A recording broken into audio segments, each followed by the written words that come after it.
Okay, so if you don't mind, Sister Penn, could you tell us a little bit about what it was like to marry a man who was already a preacher, and then what it was like to become a pastor's wife and to be one now for a few decades? Well, I guess you might say I was too young to know any better. I just knew that he was the love of my life.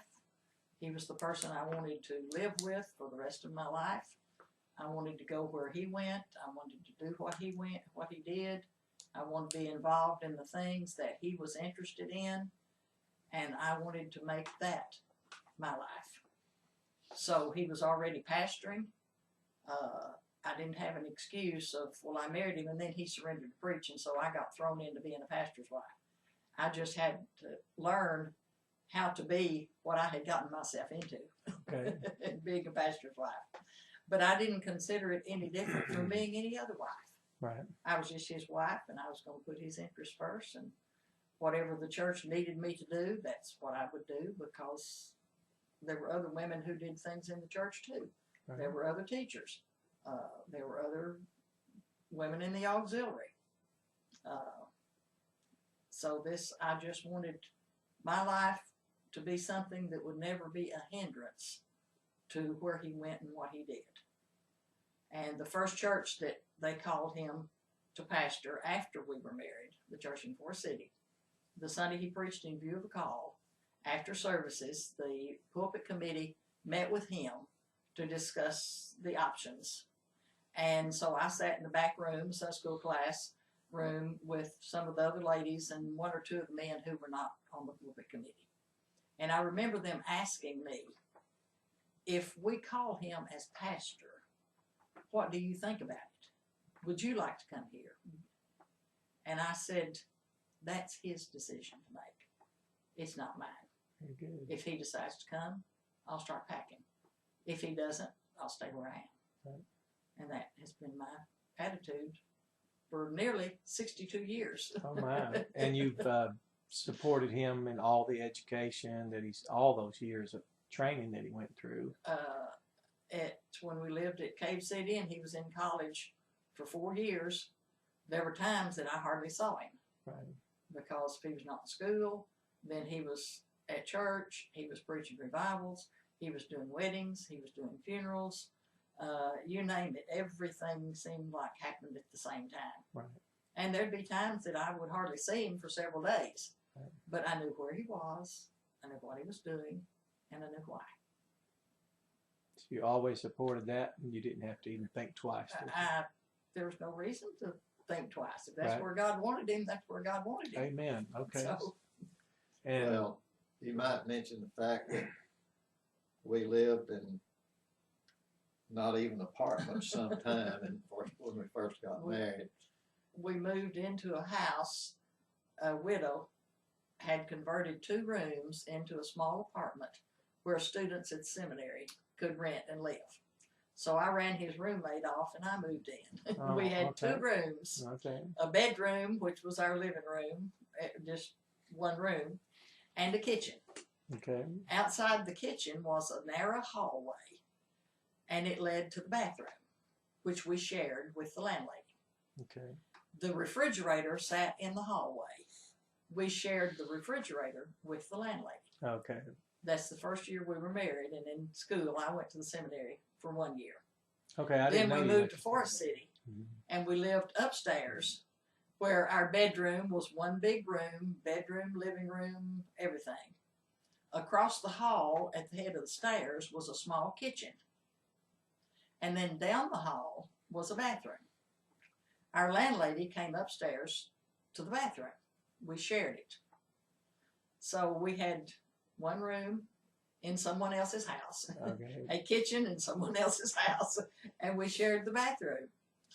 And so the first place that we got our own house was a duplex. And it had 3 rooms, and I felt like I lived in a mansion. Oh my! Well, that was good. Yes. I had my own house. I had my own bathroom. Right. I had my own refrigerator. And we actually bought some property in parsonage there at Forest City, although it had to be remodeled. But it was really pleasant to live there. But when we moved to Cave City, they had a 4-bedroom, beautiful home, brick home, and 4 years old. had a room that she could use for her sewing away and leave things out, and that's really great. And so we were there from 1964 to 1969, and then was preached in view of a call at Little Rock for a mission, which was Southwest Missionary Baptist Church. We went there, and it was a house that should be condemned.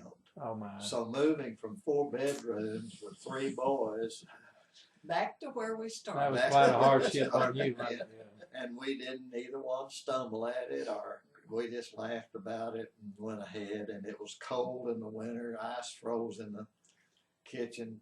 You know, it was just and awful. the boys' bedroom, Richard and Jeff were small. William was a baby, but Richard and Jeff were like 6 and 9 and 10. They had bunk beds, and so Jeff got the top bunk. And every time he raised up, he'd bump his head on the rough ceiling. They had to put the bed by the side of a window because that's the only place that it could be. Right.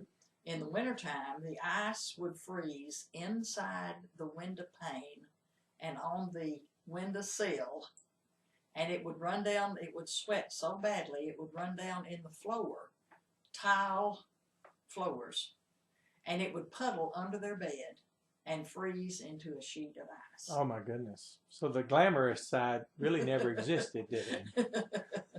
Well, I had taught school for a year. I had insurance, and I forget what the monthly salary was, and I got paid by First Baptist Church. So in that year, we paid off all of our debts and saved some money. And I had these 2 incomes, and then where I might preach revivals and things. So we began to feel comfortable with that.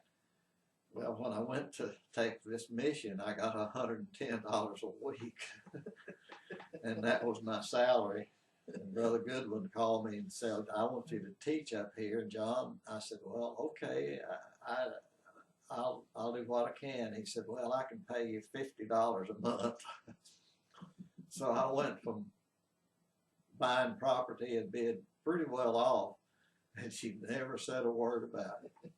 We moved in that thing and lived there about a year, didn't we? So That's where he was. That's where my kids were. So that was Amen. home.